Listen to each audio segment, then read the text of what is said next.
در شهر خوجند نشست نوبتی محفل همایون برگزار گردید.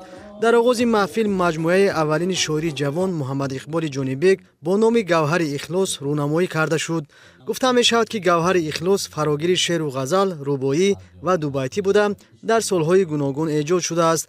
در سرسخن کتاب تازه‌نشر که به قلم شاعر گلناز طاهریان تعلق دارد آورده شده است که محمد اقبال شاعری جوان و باورآفرین ما از تمام زیبایی‌های دنیا شعر را انتخاب کرده این آینه از آسمان افتاده را به دست گرفته است تا در این سطح مصفا هر چی را که می‌خواهد ببیند و آن را در شکل شعر به خواننده پیشکش نماید.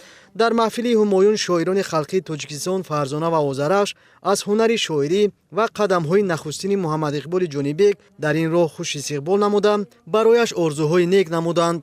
طولی 2 سال است که محفل ادبی همایون تشکیل و برگزار شده ایستاده است و در طول این سالها محفل توانست یکچند شاعر جوان را دستگیری کند و فکر میکنم به یک مکتب ادبی نیز تبدیل یابد. در طول این سال کتاب‌های کبریا صالح زاده با نام چکاوک، بهمن‌یار میسرزاده با نام صدای سایه نشر شدند و در این مدت کتاب اولین بنده نیز با نام گوهر اخلاص طریق نشریات ادیب با تعداد 500 نسخه نشر شد. مورد ذکر است که در محفل همایون آزمون شعر کتاب که از جانب مؤسسه دولتی مجله پیام سوخت اعلان گردیده بود جنب است و غالیبان با تحفه‌ها قدردانی کرده شدند.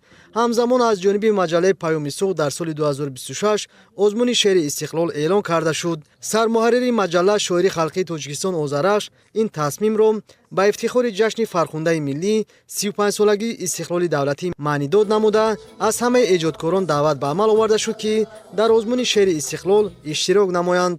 در ادامه محفل به فعالان آزمون سعدیخانی سپاسنامه و تحفه‌های خاطروی مؤسسان محفل همایون تقدیم گردیده سرود و ترانه‌های دلنشین خاطر اهل نشست را شاد نمود.